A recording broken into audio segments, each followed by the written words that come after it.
You might get frustrated, like, why are we reviewing this? It's never accurate. Like, because we're learning. Like, we have to, with information, we can make these things more accurate long term.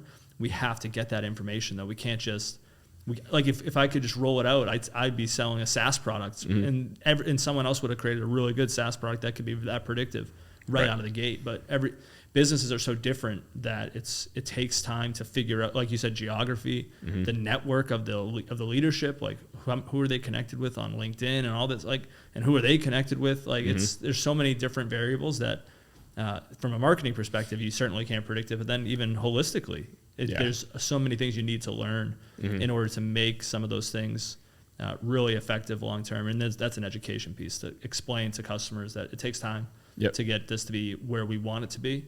But if we're patient and we continue to invest in improving it, it's going to get better, and it's going to be really valuable.